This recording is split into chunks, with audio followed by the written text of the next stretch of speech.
after the shameful bullying and attacks from the left-wing protesters during the public smearing of Justice Kavanaugh, President Trump is now looking at changing the areas that people can protest, in and around the White House and other iconic D.C. locations. This will allow our elected officials to continue doing the work of the people, and not be harassed and bullied by Soros-paid shills. The Hill. The Trump administration is proposing to overhaul rules for protests in front of the White House and at other iconic locations in Washington, D.C., in an effort that opponents say is aimed at shutting down free speech. The National Park Service's (NPS) proposal, for which public comments are due by Monday, would close much of the sidewalk north of the White House to protests, limit the ability for groups to have spontaneous protests without permits in that area and on the National Mall, and open the door to potentially charging some demonstrating groups fees and costs for their events.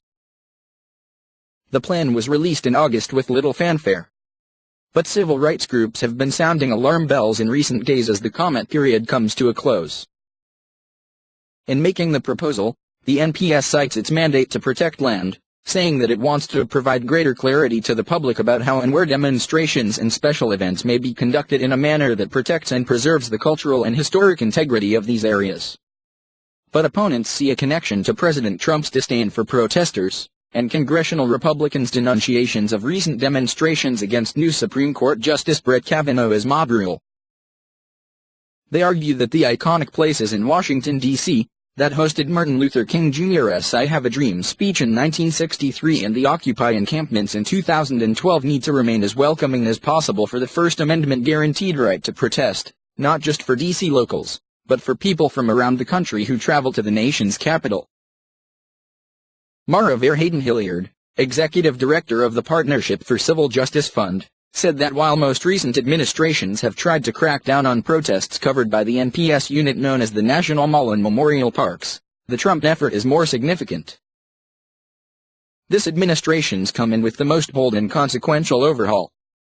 The consequences are enormous, Verheyden-Hilliard told The Hill. There's never been such a large effort at rewriting these regulations, she said. I don't think there can be any question that these revisions will have the intent and certainly the effect of stifling the ability of the public to protest.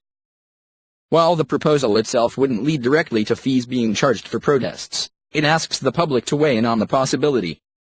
Verheyden-Hilliard was particularly critical of a proposal to reduce distinctions between demonstrations and special events, which include concerts and festivals. Demonstrations have previously been subject to less scrutiny in permitting and can get their permits almost automatically. Under the proposal, those protections could change, especially if anyone sings or dances at a protest. Speech plus music doesn't lose its speech character, she said. If the event is focused on expressing views and grievances, it is a demonstration. The American Civil Liberties Union's local chapter said in a blog post that major protests like King's speech could become too expensive for their organizers.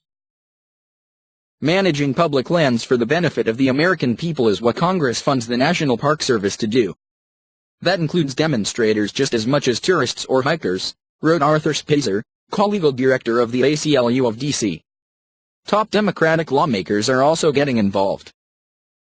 Representative Rutul Grijalva, Arizona, the top Democrat on the House Natural Resources Committee, joined with Representative Gerald Nadler, NY, his counterpart for the House Judiciary Committee, and other Democrats this week in denouncing the fee idea in a letter to Interior Secretary Ryan Zinke. National parks must be accessible and open to the American public for peaceful assembly, they wrote. While the recuperation of costs may be an appropriate standard for special events that are celebratory or entertainment-oriented, the proposed shift could have the disastrous result of undermining the freedoms of expression and assembly, which are fundamental constitutional rights in one of our nation's premier public parks. NPS spokesman Brent Everett said any fee changes would require a separate regulatory proposal. But he nonetheless defended potential fees, citing as an example the 2012 Occupy protests in downtown D.C.'s McPherson Square and elsewhere, which cost the agency nearly $500,000. At this time, we want to have a genuine conversation with the public about updating a comprehensive plan to best facilitate use and enjoyment of the National Mall while preserving and protecting its monuments and memorials. Permit fees and cost recovery considerations are just one part of that overall conversation, Everett said in a statement.